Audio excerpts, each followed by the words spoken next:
Hoy vamos a hablar acerca de la mujer samaritana. Vamos a Juan capítulo 4. Y estaba allí el pozo de Jacob. Entonces Jesús, cansado del camino, se sentó así junto al pozo. Era como la hora sexta. Cuando dice la hora sexta, les voy a decir a qué se refiere. ¿Okay? Cuando dice la hora sexta, se refiere al mediodía. ¿Sale? Entonces, cuando vemos la hora sexta en la Biblia, se refiere a las 12 del mediodía. O sea, donde estaba el mero sol a todo lo que da. ¿Ok? Entonces, a eso se refiere. Ahora imagínate, ¿por qué Jesús a la hora sexta se fue a sentar allá? Número 2, ustedes ya saben que se va a topar con la mujer samaritana. La mujer samaritana se fue a sentar a esa hora, fue a buscar a esa hora el agua por una razón. Más adelante ustedes sabrán en la historia que Jesús le dice a esta mujer que ya ha sido casada. La persona con la que está actualmente no está casada. ¿Ok? Entonces, en la antigüedad la mujer, pues obviamente era mal visto que tuviera tantos esposos. Y vemos que esta mujer iba al mediodía a buscar el agua. Pero culturalmente hablando, las mujeres se levantaban antes de salir el sol o a la alba, al amanecer, tipo 5 o 6 de la mañana. Todas las mujeres juntas iban a buscar agua al pozo de Jacob. Todas juntas al amanecer para que cuando regresaran a sus casas, sus maridos despertaran y ya hubiera agua en sus casas. Entonces, ¿por qué esta mujer salía al mediodía? Nos parece un dato muy interesante. Esta mujer era despreciada por su comunidad. Esta mujer tenía mala fama en su comunidad. Esta mujer por eso se esperaba, ya que todas habían ido a buscar agua y regresado a sus casas. Entonces, para que no tuviera contacto con ninguna, porque probablemente la tachaban de una mujer con diferentes maridos, pues simplemente lo que hacía era que se esperaba que todas iban y regresaran para poder ella salir a buscar agua al pozo. Entonces, imagínate a la mujer yendo todos los días, no con el otro grupo de mujeres, sino completamente sola, cansada de los chismes, de las burlas, de los señalamientos. Vemos cómo esta mujer iba a esa hora, al mediodía. No le importaba el sol, no le importaba nada más, porque su reputación ya había quedado hasta los suelos. Entonces no le quedaba más que ir al mediodía a buscar el agua.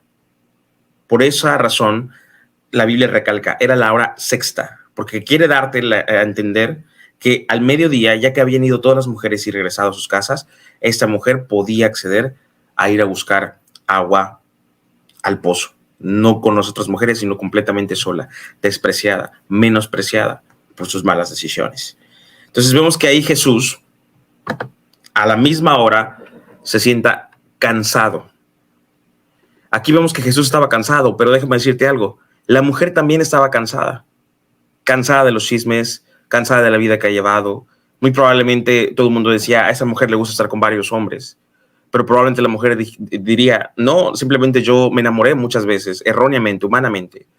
Y he querido tener una vida con alguien para toda la vida, pero no se me ha dado. Entonces me he tenido que casar una y otra vez, una y otra vez. En el versículo 7 de Juan 4 dice así, vino una mujer de Samaria a sacar agua, y Jesús le dijo, dame de beber, pues sus discípulos habían ido a la ciudad a comprar de comer. La mujer samaritana le dijo, ¿cómo tú, siendo judío, me pides a mí de beber, que soy mujer samaritana? Porque judíos y samaritanos no se tratan entre sí. Jesucristo estaba rompiendo las barreras que limitaban la comunicación de los judíos con los demás.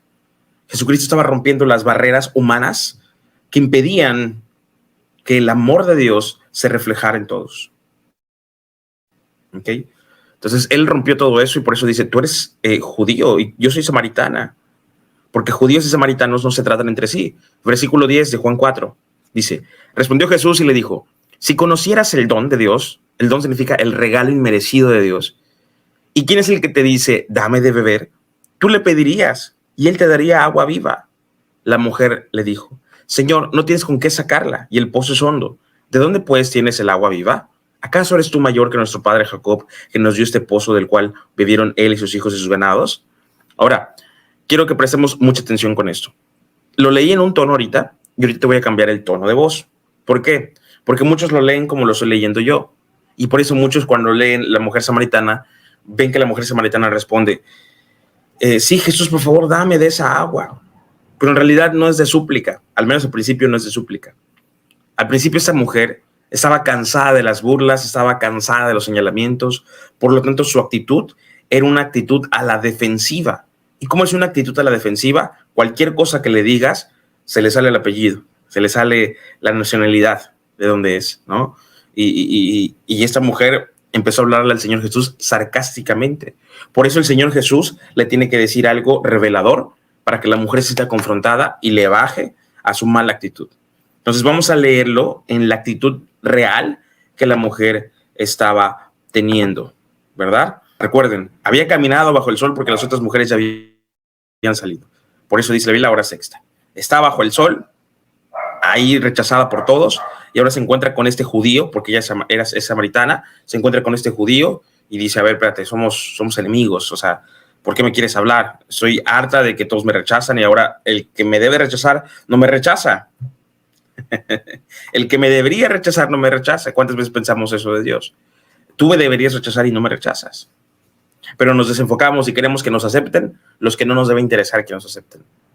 Y no nos enfocamos en quien no aceptándonos nos acepta, en que debiendo rechazarnos no nos rechaza.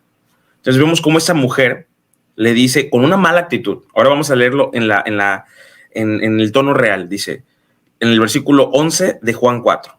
Dice, la mujer le dijo al Señor, Señor, no tienes tú con qué sacarla y el pozo es hondo. ¿De dónde pues tienes el agua viva? ¿Acaso eres tú mayor que nuestro padre Jacob, que nos dio este pozo del cual bebieron él y sus hijos y sus ganados? ¿Ya vieron cómo cambia la actitud? Esta actitud, esta respuesta es el tono de voz con la cual esta mujer estaba hablando. Y ahorita vamos a seguir leyendo para que veas que sí es el tono. En ningún momento la mujer mostró una actitud pasiva, una actitud de, ay, sí, dame, Señor. No, van a ver cómo es sarcasmo e ironía todo lo que da. Versículo 13. Respondió Jesús y le dijo, cualquiera que bebiere de esta agua volverá a tener sed, mas el que bebiere del agua que yo le daré no tendrá sed jamás, sino que el agua que yo le daré será en él una fuente de agua que salte para vida eterna. La mujer le dijo, Señor, dame de esa agua para que no tenga yo sed ni tenga que venir aquí a sacarla. Entonces vemos que la actitud de la mujer estaba siendo muy hostil. Entonces Jesús tiene que confrontarla y decirle algo revelador. Versículo 16, Jesús le dijo, ve, llama a tu marido y ven acá. Respondió la mujer, muy seriamente y muy a secas. No tengo marido. No tengo marido. Me imagino a la mujer siendo sarcástica y burlona y de repente que Jesús le dice, llama a tu marido y ven acá. Me imagino a la mujer diciendo, poniendo su cara seria y diciendo, no tengo marido. Jesús le dijo, bien has dicho, no tengo marido, porque 5 maridos has tenido y el que ahora tienes no es tu marido. Esto has dicho con verdad. Ella estaba cansada de que todo el mundo la juzgara, pero aquí Jesús no la juzgó. Aquí Jesús la confrontó, que es diferente. Tocó un punto en su vida al cual a ella le incomodaba. Y muchas veces Dios tiene que tocar puntos de nuestra vida que nos incomodan, que nos confrontan, que nosotros cerramos nuestros ojos y hacemos como que no los vemos. Y nos damos cuenta que el Señor quiere tocar esos puntos con nosotros porque son importantes de confrontar, importantes para modificar, importantes para procesar, importantes para transformar. Esos puntos sensibles que pensamos que nadie lo sabe, o evidentemente sabemos que todo el mundo lo sabe, pero no queremos tocar ese tema, no queremos que eso nos confronte. Jesucristo aquí confronta a esta mujer. Lo peor de todo es que a veces tenemos la misma actitud de la mujer samaritana, una actitud de soberbia, una actitud incorrecta. En 1 Samuel, capítulo 15, verso 23. Vamos a 1 Samuel, capítulo 15, verso 23. Cuando lo encuentren, escriban ahí en el chat, amén, para saber que ya todos lo encontraron y leerlo todos juntos. 1 Samuel, capítulo 15, verso 23. Porque como pecado de adivinación, eso se puede cambiar, adivinación es una variación de brujería, ¿ok? Entonces, como pecado de adivinación o brujería es la rebelión, y como ídolos e idolatría, la obstinación. Entonces vemos cómo aquí el Señor, a través de su palabra en 1 Samuel 15, 23, nos dice que la rebeldía y la obstinación es orgullo. La rebeldía y el orgullo, la soberbia, es como si fueran un pecado de brujería y de idolatría. Y eso es gravísimo, gravísimo, porque muchas veces estamos con una actitud delante del Señor que no es correcta. Nos ponemos soberbios y pensamos que no tenemos nada que cambiar. Pensamos que no tenemos nada de qué dejarnos transformar. Pensamos que la actitud que estamos teniendo es la mejor. Nos llenamos de soberbia, de orgullo, de obstinación. Estamos pecando de rebeldes y de idólatras ante nuestro Señor. Esa mujer samaritana tenía una actitud obstinada, una actitud, orgullosa. Por eso le responde a Jesús, no tengo marido, muy altaneramente. Entonces el Señor la tiene que confrontar, y así en nuestra vida nos tiene que confrontar el Señor y decirnos, a ver, no te pongas orgulloso en este tema. Hiciste mal, lastimaste a tu esposo, lastimaste a tu esposa, a tus hijos. Recapacita, reacciona. Has dejado de leer mi palabra, has dejado de escudriñar.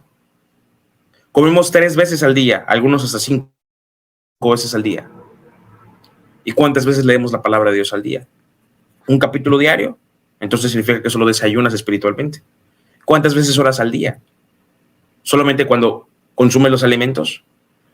Muchos, me gusta decir mucho este chiste, entre paréntesis, porque no es chiste, es lamentable. Muchos oran por los alimentos de la siguiente manera.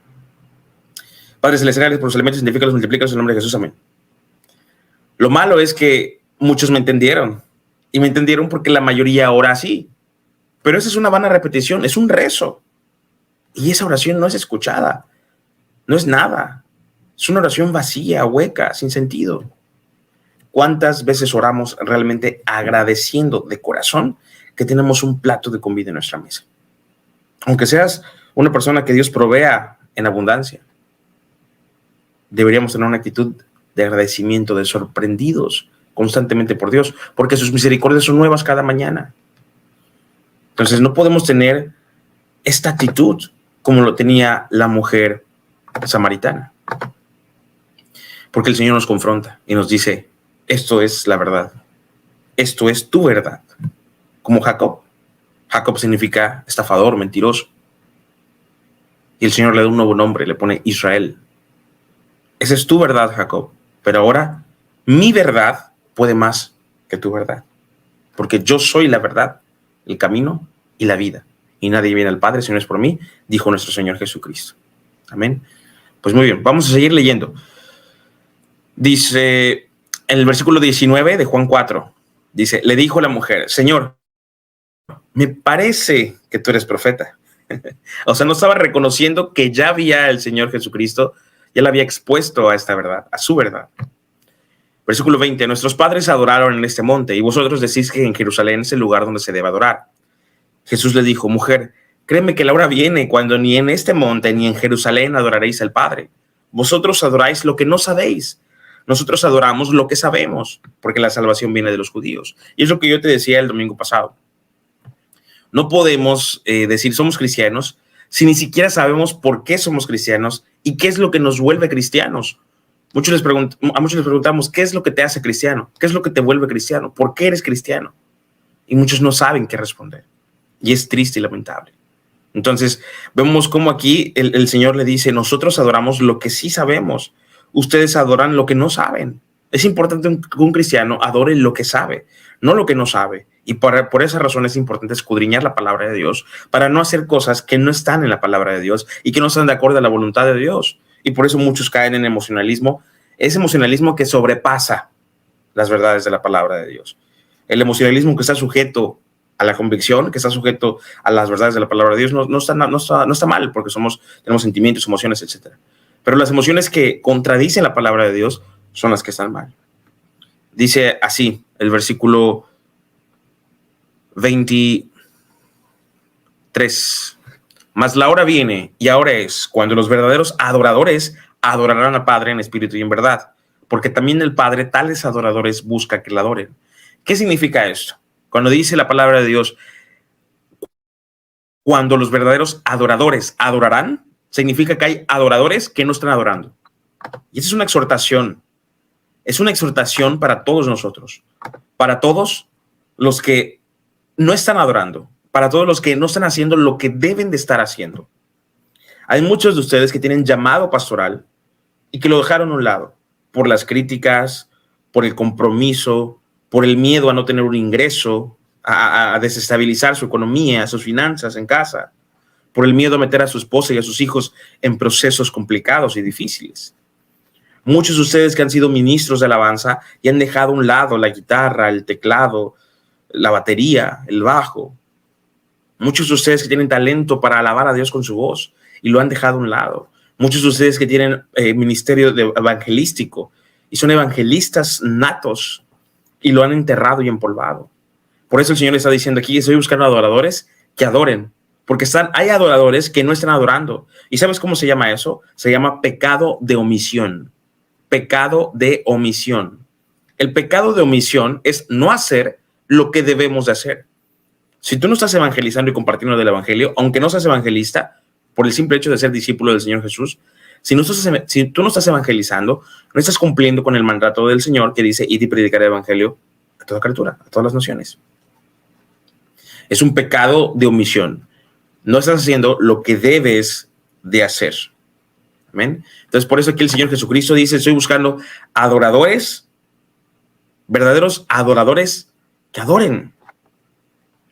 Porque también el Padre, tales adoradores que adoran, busca que le adoren. Versículo 24. Dios es espíritu y los que le adoran en espíritu y en verdad es necesario que adoren. Cuando dice en espíritu y en verdad, se refiere en su espíritu, o sea, dentro de sí, y en verdad, o sea, con toda su existencia, con todo su cuerpo, con todo su ser. Es necesario que adoren. Es necesario para que no entierres tus talentos. Es necesario para que no apagues los dones que hay en ti y contristes el Espíritu Santo que habita en ti. Versículo 25, le dijo la mujer, ya cambió su actitud, ya como que se le hizo sospechoso que el Señor Jesús la haya confrontado con la verdad y le dice, sé que ha de venir el Mesías, así como insinuando, ya entendí que tú eres el Mesías, pero me cuesta trabajo por mi orgullo y mi soberbia reconocer que tú eres el Mesías. Dice, sé que ha de venir el Mesías, llamado el Cristo. Cuando Él venga, nos declarará todas las cosas. Jesús le dijo, yo soy el que habla contigo.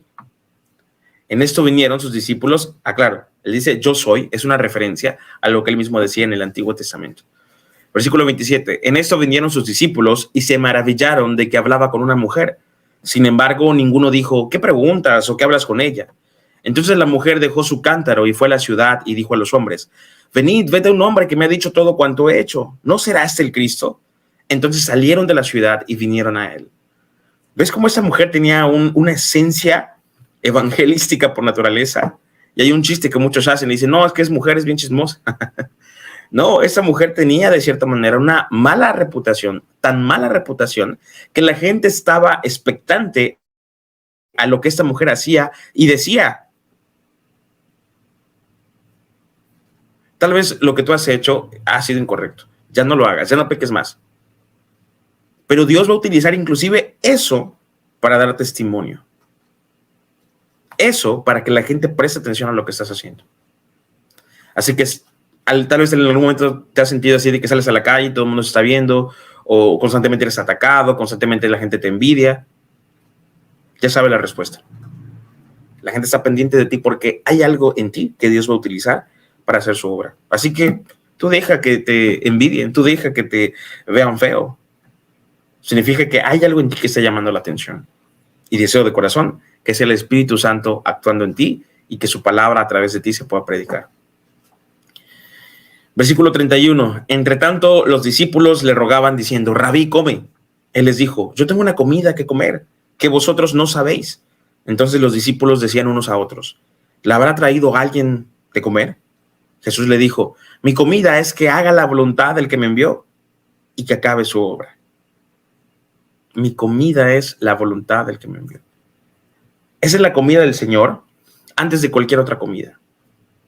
¿Qué es lo primero que tú haces cuando te despiertas? ¿Qué es lo primero que haces cuando tú te levantas en la mañana? ¿Ver los estados de WhatsApp? ¿Ver TikTok? ¿Ver YouTube Short? ¿Ver Reels de Facebook o Instagram? ¿Qué es lo primero que tú haces cuando te levantas? Si tu respuesta es todo esto y no oras cuando te levantas, no le agradeces a Dios porque tienes un día más de vida, recapacita. reestructura tu vida diaria, tu vida cotidiana. Eres cristiano, eres hijo de Dios, eres un adorador que Dios necesita que tú adores en espíritu y en verdad, con todo tu ser. Que lo primero que hagas en la mañana y lo último que hagas antes de dormir sea hablar con papá, sea hablar con Dios. WhatsApp ahí va a estar, Facebook va a estar ahí, TikTok va a estar ahí, Dios también. Pero que lo primero que busque nuestra alma, nuestra ser, nuestro espíritu y toda nuestra verdad y existencia sea Dios.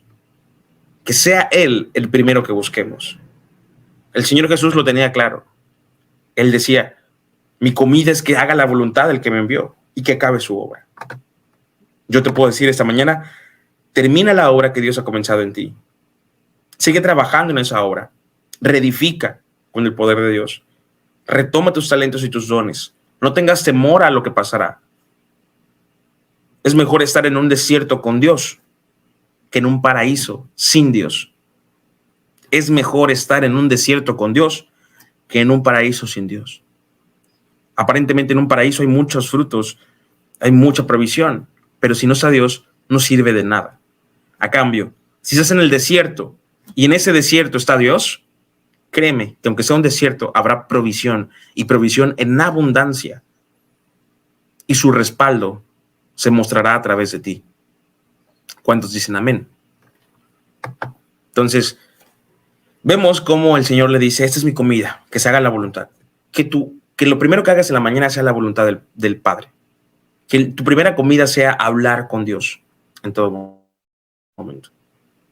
Versículo 35 de Juan 4 dice, ¿no decís vosotros, aún faltan 4 meses para que llegue la siega?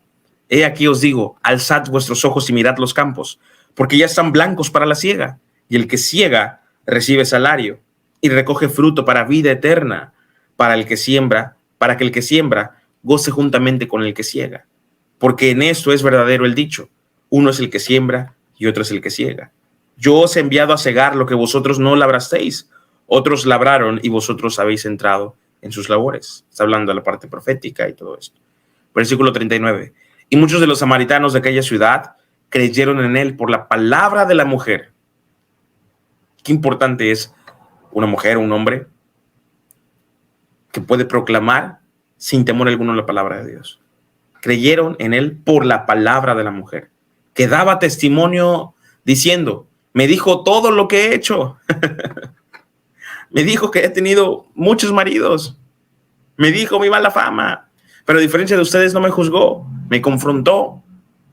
Y ahora quiero que lo conozcan porque Él es el Mesías que sabe todas las cosas, hasta lo más profundo de nuestro corazón. Dice el versículo 40. Entonces vinieron los samaritanos a Él y le rogaron que se quedase con ellos. Y se quedó allí 2 días. Y creyeron muchos más por la palabra de Él.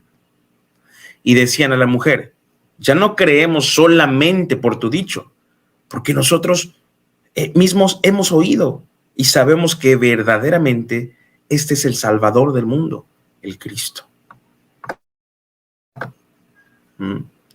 Vemos cómo fue un testimonio tan grande. La mujer fue un utensilio y así hoy tú puedes ser un utensilio de parte de Dios.